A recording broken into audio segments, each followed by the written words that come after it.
Next thing is components of websites. So देखो अब क्या होता है that when you are working with a website, है ना, आप वेबसाइट बनाना चाहते हो, तो सबसे पहले हमें बेसिक चीजें तो सीखनी पड़ेंगी। तो ऑब्वियसली हमने देखा कि बहुत आगे चलकर बहुत ज्यादा इंटरेस्टिंग हो जाती हैं सारी चीजें, पर स्टार्टिंग हमेशा सिंपल चीज से करेंगे, and that simple thing is HTML। तो HTML आपको देता है स्ट्रक्चर, ठीक है, मतलब इस पर्टिकुलर जो आपकी वेबसाइट है उसमें होने क्या क्या वाला है।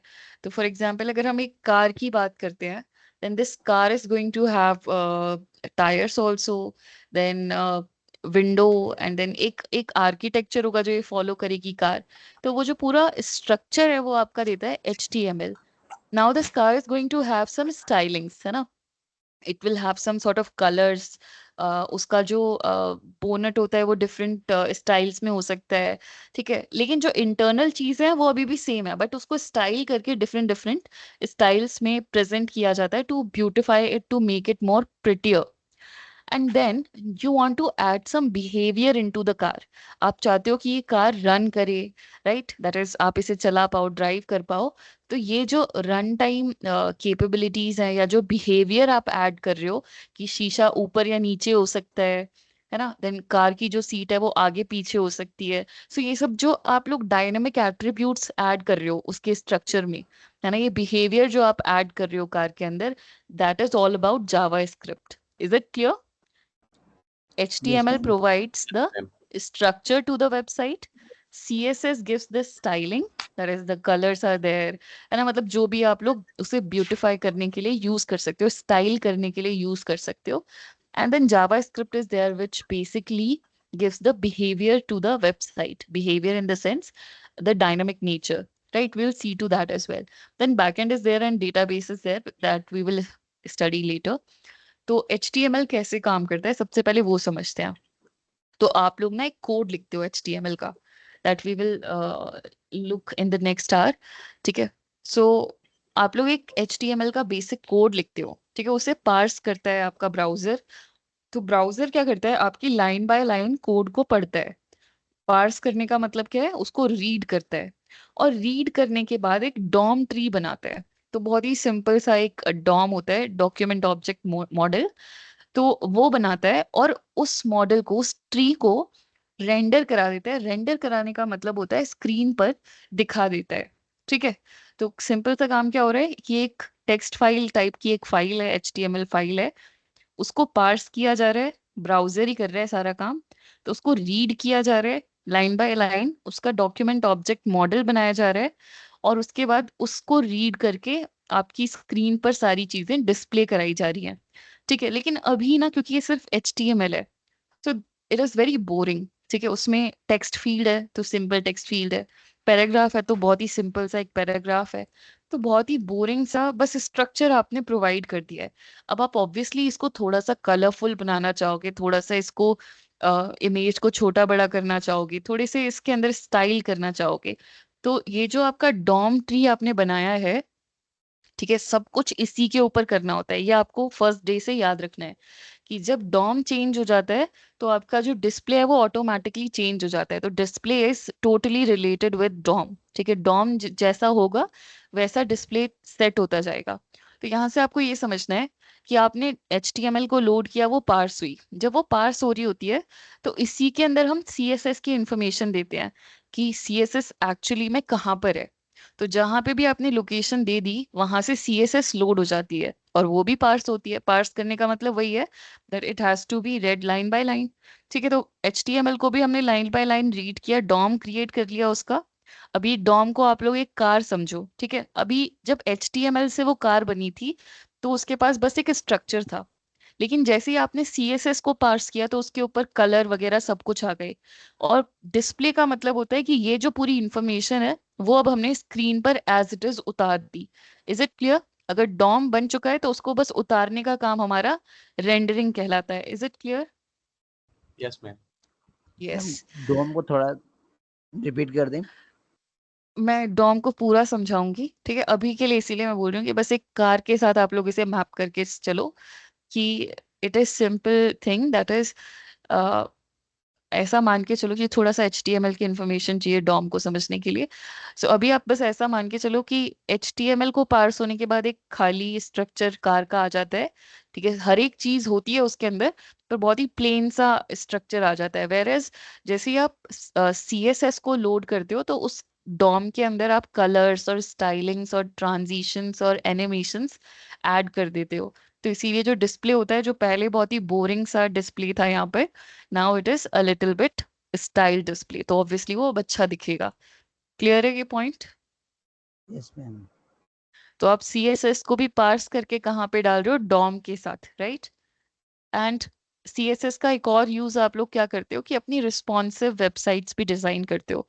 दैट इज कि not only for styling, but अगर जैसे आपकी सेम वेबसाइट आप मोबाइल में भी चलाते हो, जैसे इंस्टाग्राम है, आप चाहो तो वो मोबाइल वेबसाइट मतलब मोबाइल ब्राउजर के ऊपर भी चला सकते हो, टैब के ब्राउजर पे भी चला सकते हो, क्योंकि ब्राउजर तो हर जगह अवेलेबल है। लैपटॉप्स पे भी ब्राउजर है। देन जो बड़ी स्क्रीन्स होती हैं, PCs होते हैं, उनमें भी ब्राउजर्स होते हैं। तो किसी भी ब्राउजर पे जाके आप लिख ही सकते हो instagram.com। तो वो हर जगह अच्छी दिखे उसके लिए उस वेबसाइट का रिस्पॉन्सिव होना बहुत जरूरी है। रिस्पॉन्सिव होने का मतलब होता है that it looks good in all kind of screen sizes, है ना? तो वो टैब पर भी अच्छी लगेगी, PC पर भी अच्छी लगेगी। ठीक है, तो उसके लिए आप कुछ रीएडजस्टमेंट करते हो। जैसे आप ऐसा कुछ कर सकते हो कि अगर वो PC पर चल रही है then the text should be little bit larger, and अगर वो मोबाइल डिवाइसेस पर चल रही है एप्लीकेशन, तो text font should be a little bit smaller in size, है ना? तो ऐसा कुछ एडजस्टमेंट हो सकता है। उसके बाद और भी कई सारे एडजस्टमेंट्स हो सकते हैं। Will see to it. So this is called as the website being responsive. Is it clear? Yes ma'am. Yes, ma'am. Right, तो इसका ये देखो जावास्क्रिप्ट का एक example.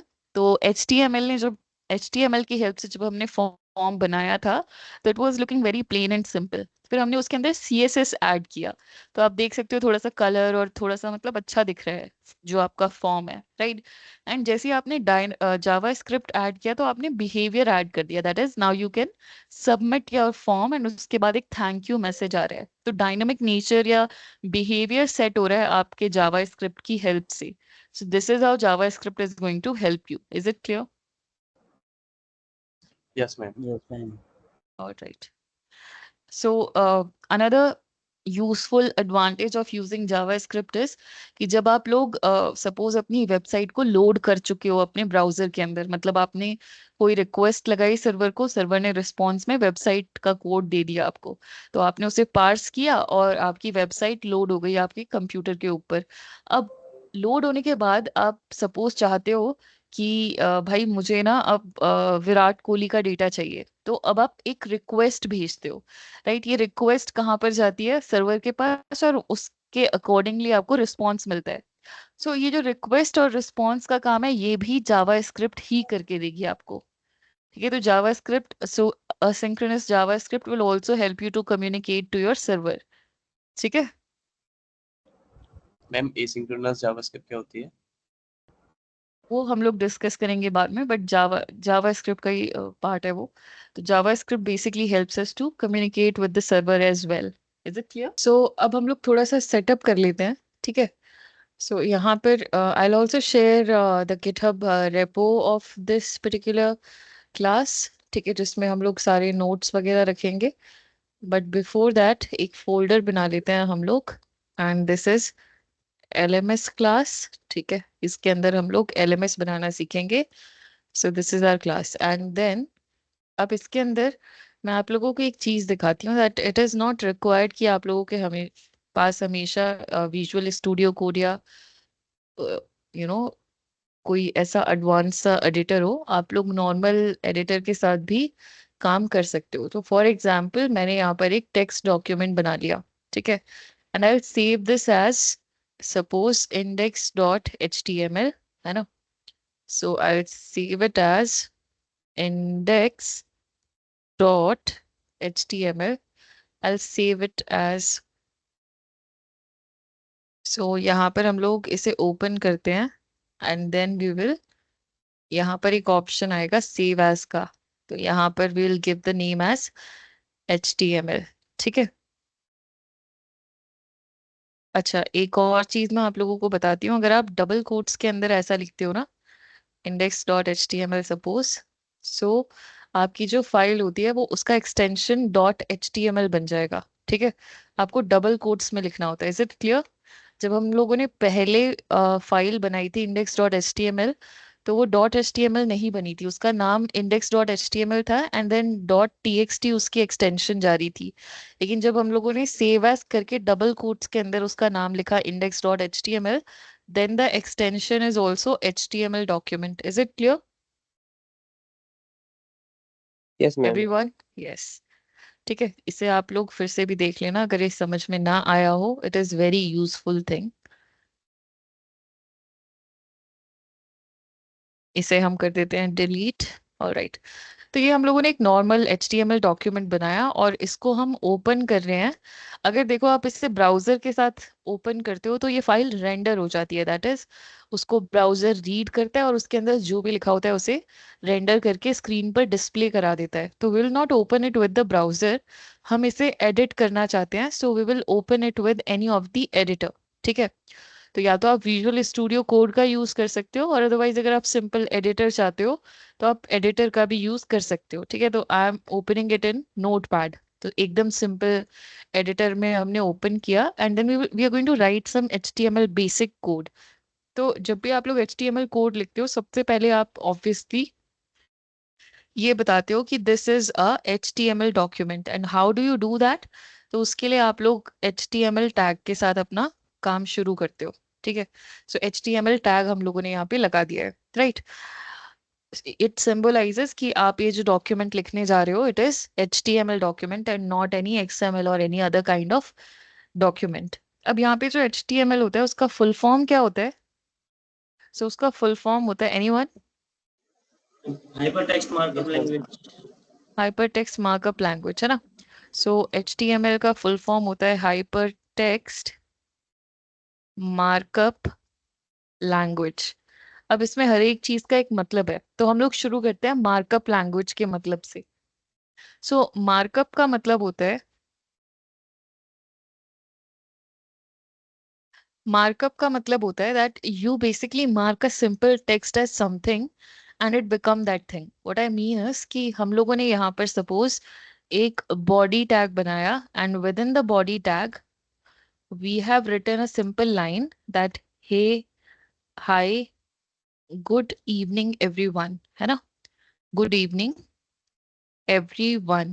So I've written a simple line. ठीक है, अब इसको मैं रेंडर करवाती हूँ ब्राउजर के साथ। So in order to render this particular file with the browser, ठीक है, तो आपको क्या करना है, आपको इसे सेव करना है एंड देन वापस यहाँ पे जाके you have to open it with any of the browser. तो हमने ओपन किया ब्राउजर के साथ, तो यहाँ पर इस तरीके से आपकी फाइल रेंडर होके टेक्स्ट को दिखा रही है। अब जैसे ही आप इस टेक्स्ट के सामने कुछ मार्कअप लगा देते हो, ठीक है, मार्कअप का सिंपल मतलब होता है that you mark the line with something. तो हमने यहाँ पे डाल दिया H1। हम इस लाइन को कैसे मार्क कर रहे हैं? As if it is a heading, right. तो हमने बस डिफरेंट मार्कअप यूज किया, वी सेव्ड इट, और उसके बाद अब आप जब इस पेज को रिफ्रेश करोगे तो हमारा जो टेक्स्ट है वो अब अलग तरीके से दिखाई दे रहा है, वो अलग तरीके से ट्रीट हो रहा है।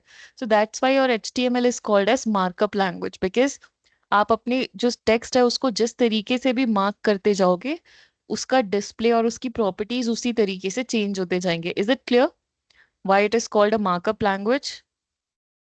Yes ma'am. ठीक है, क्योंकि आप अपने कंटेंट को डिफरेंट तरीके से मार्क करते हो, और उस किस तरीके से, किसकी हेल्प से मार्क करते हो, तो टैग्स की हेल्प से मार्क करते हो, और जो भी आप मार्क करते हो उसी के हिसाब से आपका टेक्स्ट डिस्प्ले होने लग जाता है या टेक्स्ट आपका स्ट्रक्चर होने लग जाता है। That is the reason that it is called as a markup language. Another thing is it is also written here hyper text. So hyper text का मतलब होता है that it has the ability to point out to different web application या web pages also. ठीक है, तो इसके पास capability होती है कि ये आराम से दूसरे पेजेस को भी टारगेट कर सकता है, या फिर सेम पेज के डिफरेंट पार्ट्स को भी आप टारगेट करा सकते हो। ठीक है, तो आपने देखा होगा कि किसी एक वेबसाइट पर एक लिंक होता है और आप उस लिंक को क्लिक करके दूसरे वेब पेज पर पहुंच जाते हो। Have you seen that? Yes, ma'am. कभी आप लोगों ने ऐसा कुछ किया है कि एक वेबसाइट में एक लिंक को टैप करके आप दूसरे वेब पेज पर पहुंच जाते हो? Yes, ma'am. हमेशा ही करते हैं हम लोग, है ना? हर हर वेबसाइट में होता है ये फीचर। तो हर एक जो वेबसाइट होती है, it is multi page website only, है ना? सिंगल पेज तो बहुत कम होती है। तो ये जो फीचर है कि किसी पर्टिकुलर टेक्स्ट में क्लिक करने से हम दूसरे पेज पे या दूसरे कंटेंट पर पहुंच जाते हैं, this is basically hyper text. ठीक है, उस टेक्स्ट को जो ऐसा, जिस पर हम क्लिक करके ऐसा कर पा रहे हैं, उस टेक्स्ट को आप हाइपर टेक्स्ट कैसे कहते हो? Alright, so I think that this is clear, right everyone? Yes, ma'am. Yes, ma'am. Right.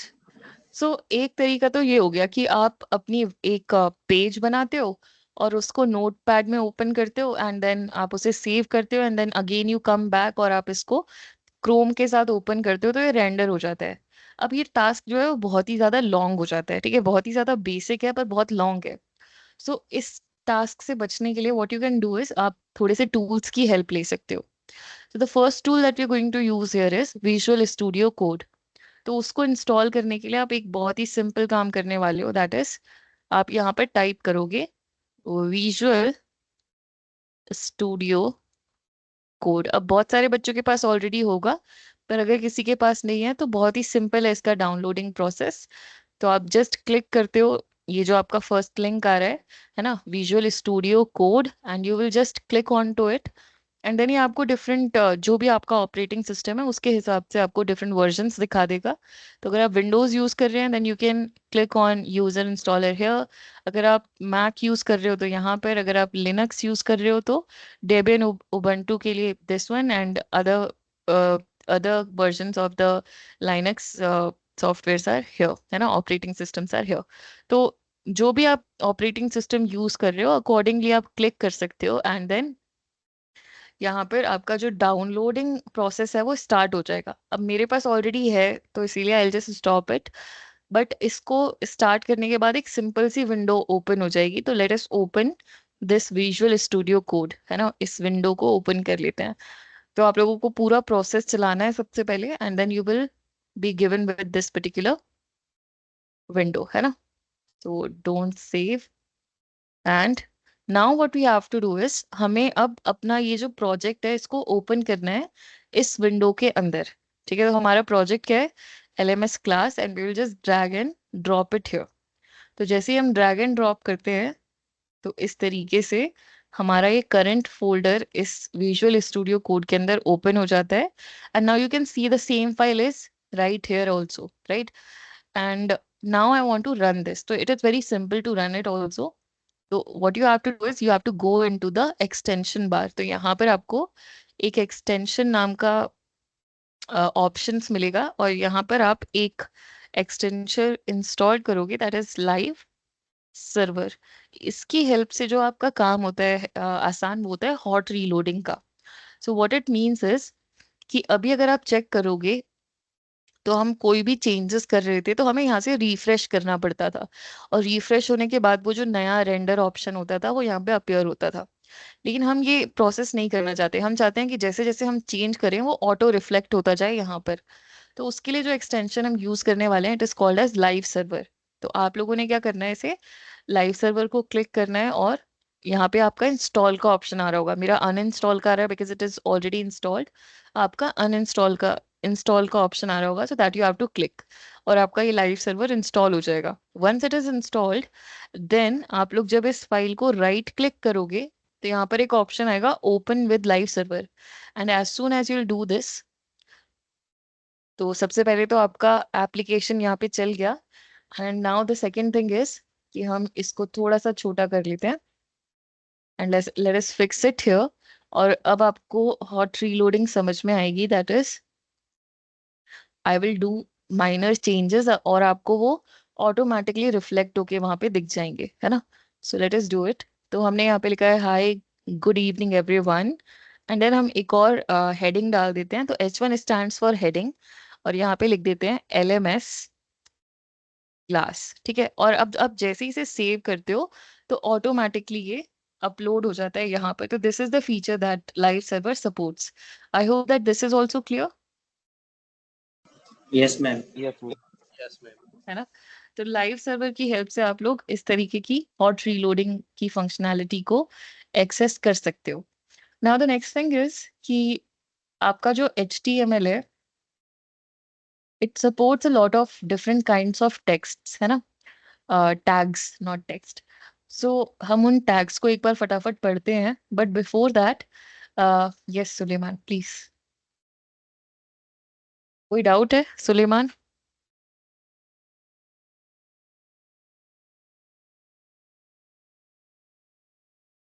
Is there any doubt? Alright, so सबसे पहले हम लोग ये समझ लेते हैं that how HTML headings, how many types of different HTML headings are there. सो सबसे पहले तो हमने H1 देख लिया, राइट। देन इसी तरीके से आपके पास H2 होता है, राइट।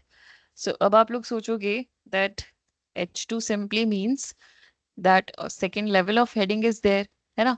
बट ऐसा नहीं है, इसका सिंटैक्टिकल और सिमेंटिक दोनों मीनिंग्स है, विल चेक दैट। ठीक है, इसी तरीके से H3 है, H4 है, H5 है, H6 है। सो let us just change these headings names. तो हमने यहाँ पे लिखा H3, और जो आपने ओपन किया है टैग, आप उसे क्लोज भी करते हैं। ठीक है, सो ये है H4 का ओपनिंग टैग, और ये है H4 का क्लोजिंग टैग। ये है H5 का opening tag, and this is H5 closing tag, and then this is H6, and here also we have H6. अब आप जैसे जैसे सेव करते हो तो यू कैन सी दैट आपका जो हेडिंग है उसका font size is decreasing by each of the heading, है ना। जैसे जैसे आप हेडिंग्स में जा रहे हो नीचे, उतना आपका जो टेक्स्ट है वो छोटा होता जा रहा है। ये सबको समझ में आ रहा है, ये सिंपल चीज है, ठीक है। अब इसका जो सिमेंटिक मीनिंग है वो भी समझते हैं कि किसी भी एक वेब पेज के पास मेन हेडिंग्स कितनी हो सकती हैं। मेन हेडिंग एक, किसी भी आप सपोज एक सिंपल सा पैराग्राफ लिख रहे हो, तो मेन हेडिंग तो उस पैराग्राफ की एक ही होगी, है ना। तो web page is also kind of a content only. तो किसी भी चीज की मेन हेडिंग एक ही हो सकती है, राइट। तो इसीलिए it is suggested, it is a mandatory kind of a thing also, कि आपके वेब पेज के अंदर एक ही H1 टैग होना चाहिए, ठीक है। क्योंकि लेटर ऑन आप चेंज तो कर ही सकते हो CSS के साथ, सबका कलर, सबके फॉन्ट साइज, इन सब चीजों को तो चेंज किया जा सकता है, बट इनका एक मीनिंग है दैट H1 के अंदर अगर दो सब कैटेगरीज हैं तो वो आप H2 से दिखाओ। अगर H2 के अंदर मतलब जो सब कैटेगरी है उसकी कोई सब कैटेगरी आती है और वो भी कुछ हेडिंग टाइप है, तो आप H3 से दिखाओ, राइट। तो this has got some semantic meaning as well, कि मेन हेडिंग के लिए आप H1 यूज करें, सब हेडिंग्स के लिए H2 यूज करें, है ना। सब हेडिंग की अगर कोई फिर से हेडिंग आ रही है, सब सब सब हेडिंग, तो उसके लिए H3 यूज करें, एंड सो ऑन। तो H6 तक सफिशिएंट हो जाता है ना। इतनी सब हेडिंग्स जाती नहीं है, तो इट इज सफिशिएंट H1 से लेके H6। Is it clear Yes, ma'am. Everyone? Yes, ma'am. Alright, so now the next thing is कि आप लोग हमेशा अपने जो HTML डॉक्यूमेंट होता है उसके कुछ मेटा डेटा भी रखते हो उसके अंदर, है ना। सो वो आप लोग यूज करते हो उसके लिए हेड टैग, ठीक है। हेड टैग की हेल्प से आप लोग मेटा डेटा इसके अंदर रख सकते हो। Meta data is basically data about the page. For example, इस पेज का टाइटल क्या है, तो सपोज अगर आपको इसका टाइटल फिक्स करना हो, राइट। सो सपोज हमें इसको टाइटल देना है, क्या टाइटल देना है, HTML इंट्रो, ठीक है। जैसे आप सेव करोगे देन यू कैन सी कि आपका ये जो टैब है उसमें आपका नाम रिफ्लेक्ट हो रहा है। So anything that you are writing in the head tag is not reflected on the page. आप जो भी चीज बॉडी के अंदर लिखते हो वो पेज के ऊपर रिफ्लेक्ट होती है, डॉक्यूमेंट के ऊपर जाती है, और जो भी चीज आप हेड टैग के अंदर लिखते हो वो इस पेज के अबाउट, मतलब इस पेज की इंफॉर्मेशन कंटेन करता है। जैसे कि टाइटल क्या है, लैंग्वेज कौन सी यूज कर रहे हो, एनकोडिंग टेक्निक क्या है। तो इस तरीके की डिफरेंट डिफरेंट वैरायटी ऑफ चीजें वो कंटेन करता है। Is it clear? Yes, ma'am. Right, so next thing is कि अभी आप लोग सपोज HTML5 यूज करना चाहते हो, तो you have to write one more thing, that is doc type HTML। ठीक है, अगर आप ये यूज नहीं करते हो तो बेसिकली आप लोग HTML4 that is previous version use कर रहे हो। और अगर आप यहाँ पे चेक भी कर सकते हो। ठीक है, तो जैसे ही आप ये डालते हो, क्या था, doc type HTML, then some sort of margin is also provided। तो सिंपली ये बताता है कि आप HTML5 बेसिकली यूज करना आप शुरू कर चुके हो। ठीक है, तो अब जो आपका ब्राउजर है वो इसको ऐसे रेंडर करेगा as if you are using the functionalities of और टैग्स ऑफ HTML5। अब इसका यूज क्या है कि HTML5 ने जो भी न्यू टैग्स आपको इंट्रोड्यूस करके दिए हैं वो भी अब आप यूज कर पाओगे। So that is why it is good to use a new HTML version। तो इसीलिए आपको doc type HTML लिखना पड़ेगा if you want to use the latest version, that is HTML5। So this is also clear, है ना? So HTML tag क्या बताता है, that is this is a HTML document। head क्या बताता है कि इस पेज के बारे में अगर आप लोग कुछ भी लिखना चाहते हो तो that you have to mention in the head tag। Body tag जो है वो डॉक्यूमेंट के अंदर जो भी चीज आप लिखना चाहते हो that it mentions. And then H1 to H6 there are 6 different headings that are available. इनकी हेल्प से आप सब हेडिंग्स और हेडिंग्स को अरेंज कर सकते हो एक दूसरे के साथ। So I hope that this is also clear. Yes, ma'am. ठीक है, उसके बाद Yes, अगर ma'am. आपको हर एक हेडिंग के बारे में कुछ लिखना है तो obviously you will want to write paragraph also. तो पैराग्राफ के लिए आप लोग पी टैग यूज कर सकते हो। ठीक है, यहाँ पे हम लोग लॉरेम एप्सम, ये एमएट एब्रिविएशन है, इसके बारे में भी हम डिस्कस करेंगे। तो अगर आपको कुछ डमी टेक्स्ट देना हो तो आप लोग सिंपली यहाँ पे लॉरेम लिखोगे तो एक डमी टेक्स्ट अपेयर हो जाएगा, है ना? इसी तरीके से अगर आप लॉरेम इनटू 100 लिखते हो तो इसका मतलब है 100 lines of this dummy text will appear. तो हम लोग यहाँ पे सिर्फ 2 लाइन्स ले लेते हैं। ठीक है, तो यहाँ पे इस तरीके से 2 साइज का lorem ipsum dummy text appear हो जाएगा। So this is what we are doing. I hope that this is clear. और ये अभी आया नहीं है। ठीक है, तो इस तरीके से थोड़ा सा बड़ा टेक्स्ट आ जाएगा यहाँ पे। एंड इसी तरीके से आप lorem into 3 4 5 whatever you want to do, आप जितना बड़ा डमी टेक्स्ट चाहते हो उतना बड़ा आप लगा सकते हो। सो पी टैग की हेल्प से आप पैराग्राफ्स बनाते हो। ठीक है, पैराग्राफ्स का एक बहुत ही अच्छा पॉइंट होता है that they comes with some sort of gap initially also and afterwards also. ठीक है, तो पैराग्राफ मार्जिन अपने साथ लेके आते हैं, ऊपर भी और नीचे भी, राइट? अगर नॉर्मल टेक्स्ट होता है तो वो मार्जिन नहीं लेके आता है। So this is how paragraphs are designed, है ना? जब भी आपको कोई पैराग्राफ लिखना होता है then you use P tag. इसके बाद आपका नेक्स्ट टैग जो यूज आप लोग कर सकते हो that is your, suppose listing के लिए आपको यूज करना है, या फिर लिस्टिंग से पहले ब्रेक अगर आपको सपोज लगाना है। अच्छा, एक और फीचर है विजुअल स्टूडियो कोड का, दैट इज हियर। यहाँ पे आप व्यू में जाके, जैसे अगर आपको अपना पूरा कोड नहीं दिख रहा है तो व्यू में जाके यहाँ पर एक ऑप्शन आता है। ठीक है, इस नीचे आता है वर्ड रैप का ऑप्शन। तो इससे ना वो दिख नहीं रहा है इसकी वजह से, पर वर्ड रैप का एक ऑप्शन होता है। इससे क्या होता है कि आपका जो text outside of the view port जा रहा है, मतलब क्योंकि वो यहाँ पे स्क्रॉलिंग का ऑप्शन दे देता है तो outside of the view port भी आपका कुछ लाइन ऑफ टेक्स्ट चला जाता है। तो उसको अगर आप दिखाना चाहते हो कि what all things are there on our laptop, हम देखना चाहते हैं एक ही बार में, तो वो पूरे वर्ड को रैप करके और एक ही स्क्रीन पे दिखा देता है, वो नीचे नीचे ले आता है पूरे टेक्स्ट को। तो ये एक चीज है। अब हमें सपोज यहाँ पर लाइन ब्रेक लगाना है, that is we want to basically want कि इसी पैराग्राफ के अंदर ये लिबेरो के बाद एक ब्रेक लग जाए। ठीक है, और जो लाइन है क्यू और आगे की जो लाइन है वो नेक्स्ट लाइन से शुरू हो। तो आपके पास एक BR टैग है जो आप यूज कर सकते हैं। यहाँ पे अब आप देखो लिबरो के बाद एक ब्रेक लग गया है, लाइन ब्रेक, और क्यू नेक्स्ट लाइन से आ रहा है। आप अब इस BR को कहीं पे भी लगा सकते हो। सपोज हमने डोलोरम के बाद लगा दिया, that is BR, right, something like this. And अब अगर आप अपने टेक्स्ट को देखोगे तो डोलोरम के बाद भी एक ब्रेक लग गया। So break simply means that आगे का जितना भी टेक्स्ट है उसे अब नीचे वाली लाइन में डाल दो। ठीक है, अब आप एक और चीज नोटिस करोगे that this BR tag, it basically is a self closing tag. अभी तक हमने जितने भी टैग्स देखे थे उनका एक ओपनिंग टैग होता था, उसके बाद उनका पूरा जो एलिमेंट होता था, जो कंटेंट होता था, वो होता था, और फिर एक क्लोजिंग टैग होता था, right. But B R tag के साथ ऐसा नहीं है। B R tag is a self closing tag, which means कि ये जहां पे ओपन होता है वहीं पे क्लोज हो जाता है, बिकॉज इसको कंटेंट नहीं चाहिए होता है। इसका एक स्पेसिफिक मीनिंग है, उस काम को ये कर देता है। Is it clear? B R tag, Yes, ma'am. Right.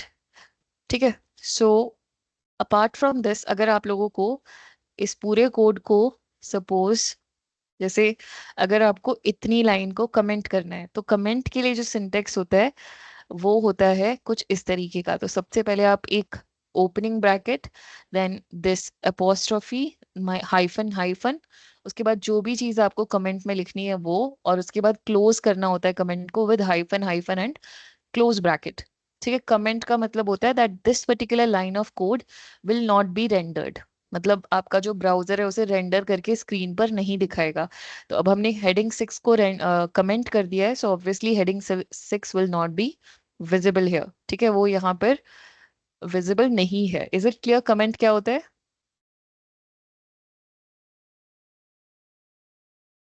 Yes ma'am. Yes. ठीक है, तो इस तरीके से हमने अपना पूरा HTML कोड जो है वो अभी फिलहाल के लिए कमेंट किया हुआ है, because we want to study about one more tag, that is list tag, है ना। तो अब सपोज हम लिस्ट करना चाहते हैं कुछ आइटम्स को, so what you can do is, आप लोगों के पास यहाँ पर दो मेन टाइप की लिस्ट होती हैं, एक्चुअली में तीन टाइप की होती हैं, but two list are very important, that are unordered list and ordered list. ठीक है, तो UL stands for unordered list, right. So अब सपोज हम लोग बताना चाहते हैं कि हमें किस किस चीज की शॉपिंग करनी है, तो यहाँ पर हम एक H2 टैग डाल देते हैं, एंड ये है हमारी शॉपिंग लिस्ट, राइट। तो शॉपिंग लिस्ट में हमने बोल दिया कि भाई क्या क्या लिस्ट आइटम होंगे। तो अनऑर्डर्ड लिस्ट के अंदर हमने लिस्ट आइटम्स को मेंशन कर दिया कि देखो हमें मैंगोज खरीदने हैं। ठीक है, और क्या खरीदना है हमें? सो हमें खरीदने हैं लेमन। ठीक है, फिर और क्या खरीदना है? सो ये हमें नहीं चाहिए। सो और क्या लिस्ट आइटम है इस अनऑर्डर्ड लिस्ट का? तो ऑरेंजेस भी हैं, राइट। इस तरीके से और क्या आइटम है? तो LI डालते जाओ और लिस्ट आइटम ऐड करते जाओ। तो एप्पल्स हैं, और क्या है? सो वाटर बॉटल है। तो इस तरीके से हमने बहुत सारी चीजों की शॉपिंग लिस्ट बना ली। अब ऑब्वियस सी बात है, इन सब जो हमारे आइटम्स हैं इनमें एज सच कोई लॉ, एज सच कोई ऑर्डर की प्रेफरेंस नहीं है। चाहे आप मैंगोज को ऊपर लिखो या नीचे लिखो, ऑरेंजेस को ऊपर लिखो या नीचे लिखो, इट डजेंट मैटर, बिकॉज हमें खरीदना तो सब कुछ है। तो इसमें ऐसा नहीं है कि मैंगोज को लेमन के ऊपर ही आना चाहिए, कोई ऑर्डर इंपॉर्टेंट नहीं है। तो जब आपका ऐसे टाइप का कंटेंट हो जिसमें ऑर्डर इंपॉर्टेंट नहीं होता, तब आप जिस लिस्ट को यूज करते हो that is called as unordered list. Is it clear? तो ये बिना ऑर्डर के इस तरीके से डॉट्स के साथ दिखाई देता है ना, सर्कल्स के साथ दिखाई दे रहा है, बिकॉज यहाँ पे order is not important. I hope it is clear. Yes ma'am. ठीक है, इसी तरीके से आपके पास एक और चीज होती है that is called as unordered list. ठीक है, अब आपको सपोज कोई रेसिपी बनानी है, तो यहाँ पर हम आ जाते हैं that you want to make tea. ठीक है, अब चाय अगर बनानी है तो इसमें जो स्टेप्स है वो बहुत इंपॉर्टेंट होंगे, दैट इज पहले वाटर ही डालना पड़ेगा। सबसे पहले आपको स्टोव को ऑन करना पड़ेगा, then you have to put a pan, right, then उस पैन के अंदर आपको वाटर डालना पड़ेगा। So there are specified steps that you have to follow, right? So it means that the order here is very important. So that is why this OL, that is ordered list, is there. इस list के अंदर जो आपके list item है वो specific order follow करेंगे, that is कि सबसे पहले लाइट स्टोव। ठीक है, सबसे पहले हमने गैस जलाया। देन सेकेंड लिस्ट आइटम क्या है? Add water to pan. ठीक है, उसके बाद थर्ड क्या है कि पुट पैन ऑन स्टोव। उसके बाद नेक्स्ट स्टेप क्या है? तो नेक्स्ट स्टेप है सपोज ऐड शुगर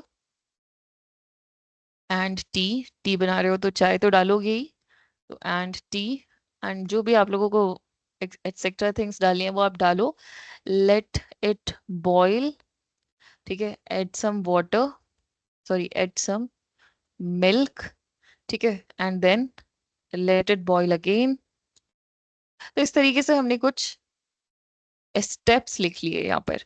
अब ये सारे के सारे स्टेप्स का जो order it is very important, so that is why we are using ordered list here. तो again a simple thing, just a simple distinction that is there between ordered list and unordered list, and I hope that this is clear. Is it, guys? Yes, ma'am. Yes, ma'am. ठीक है, तो LI क्या stand करता है? LI किसके लिए stand करता है? हम लिस्ट में आइटम को सिलेक्ट करने के लिए Yes, ma'am. लिस्ट आइटम्स है ना। OL stands for ordered list, and unordered list किससे दिखाते हैं, कौन से टैग से? UL. UL.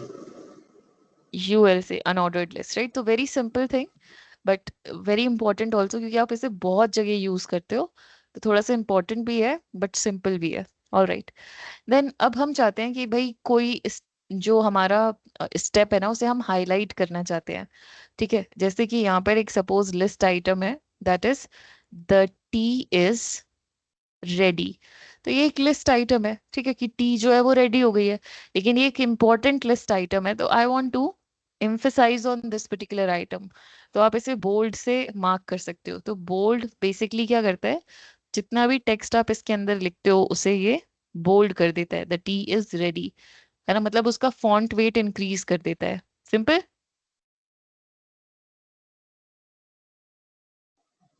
Guys? Yes, ma'am.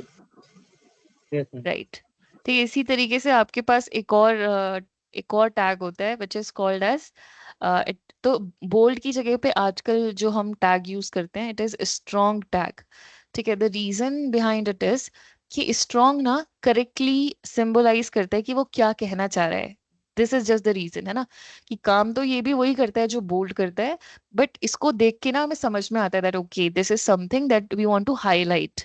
तो इसीलिए स्ट्रॉन्ग हम लोग यूज करते हैं इंस्टेड ऑफ बोल्ड। काम सेम है बट इसके नेम से ना थोड़ा सा इसकी इंपॉर्टेंस यहाँ पे लिखा भी है। स्ट्रॉन्ग रिप्रेजेंट इम्पोर्टेंस, सीरियसनेस, है ना, अर्जेंसी। तो that is why this name we will use. Is it clear? काम बोल्ड वाला ही है बट बोल्ड इसकी सीरियसनेस को नहीं एम्फेसाइज कर पा रहा था, तो इसीलिए हम स्ट्रॉन्ग टैग को यूज करते हैं, because you want to, in our code also we want to show कि this is something important. Is it clear? Yes, ma'am. इसी तरीके से एक टैग होता है आपका इटैलिसाइज। ठीक है, सपोज आपका कुछ ऐसा टैग है जिसको आप लोग पॉइंट आउट करना चाहते हो, ठीक है, it is something important but not as important as the tea is ready, as a final statement नहीं है बट इम्पोर्टेंट है। तो इसके लिए आप आई टैग को यूज कर सकते हो, तो इससे क्या होता है, वो इटैलिसाइज हो जाता है। ठीक है, इसी के प्लेस पे आप लोग एक और टैग यूज करते हो, that is called as EM tag. EM stands for emphasising, है ना। सो जब भी आप किसी टेक्स्ट को स्ट्रेस देना चाहते हो, एम्फसाइज करना चाहते हो उसके ऊपर, but not as strongly as the another one, तो आप लोग उसको EM के अंदर या फिर आई के अंदर रैप कर सकते हो। तो EM हम इसलिए यूज करते हैं बिकॉज वो स्ट्रांगली बता रहा है कि वो किस चीज के लिए बना है, ठीक है, कोड के अंदर भी। वेरएज आई सिंपली बोलता है कि इटैलिसाइज में डालना है। सो दैट इज द डिफरेंस। काम सेम है बट मीनिंग थोड़ा सा डिफरेंट निकल कर आ जाता है। ठीक है, बोलो Yes, ma'am. Yes, ma'am. Guys. Alright, ठीक है, अब there could be some sort of headings. ठीक है, अब ऐसा नहीं है कि इसे LI के साथ ही यूज करना है, EM को और बोल्ड को और इन सब को आप कहीं पर भी यूज कर सकते हो। ठीक है, अब सपोज टी है और ये हमारा एक इम्पॉर्टेंट रेसिपी है, तो हम इसे अंडरलाइन करना चाहते हैं, तो you have got this underline tag as well. आप ये सारा काम जो अभी हम टैग्स की हेल्प से कर रहे हैं, आप CSS की हेल्प से भी करते हो बट थोड़ा सा पता होना चाहिए, है ना। सो अंडरलाइन के लिए आप यू टैग यूज करते हो और आपका जो टेक्स्ट है वो अंडरलाइन हो जाता है। इसी तरीके से सुपरस्क्रिप्ट और सबस्क्रिप्ट टैग्स होते हैं, तो वो भी हम देखते हैं अभी। सो सपोज आप ऐसा कुछ लिखना चाहते हो that is 2 raised to the power something, है ना। सो जैसे कि यहाँ पर हम मेंशन कर देते हैं दैट इज H2 टेम्परेचर। ठीक है, एंड यहाँ पे हमने बोल दिया दैट टेम्परेचर क्या हो रहा है, 23, एंड देन डिग्री का मार्क अभी हमें दिख तो नहीं रहा है, तो यहाँ पे हम ऐसा कुछ ले लेते हैं कि डिग्री सेल्सियस। अब हम चाहते हैं कि जो डिग्री है ये सुपरस्क्रिप्ट बन जाए, तो आपके पास एक टैग होता है SUP, ठीक है, और इसके अंदर आप लोग लिख दोगे डिग्री। सो इस तरीके से जो डिग्री है वो सुपरस्क्रिप्ट बन जाता है, राइट। अगर आप लोगों को इसी तरीके से कुछ सबस्क्रिप्ट में बनाना है, जैसे कि X1 X2 इस तरीके से कुछ आप लोग लिखना चाहते हो और उसको आप लोग सबस्क्रिप्ट में दिखाना चाहते हो, तो जैसे X and then this one you want to mention in subscripts, ठीक है, मतलब नीचे आप इसे दिखाना चाहते हो X के, तो आप लोग ये टैग यूज करते हो सबस्क्रिप्ट वाला, तो यहाँ पे X1 इस तरीके से लिखा हुआ आ जाता है। क्लियर है? Subscript and superscript, is it clear? Yes, ma'am. Yes, ma'am. देखिए ये सब एम्फेसाइज करने के लिए बेसिकली हम यूज करते हैं इन पर्टिकुलर टैग्स को। तो आज हम लोगों ने काफी सारे टैग्स पढ़े हैं, अब आप एक सिंपल सी एक्सरसाइज करके आओगे इसके बाद, ठीक है, तो वो एक्सरसाइज मैं आपको दिखा देती हूँ।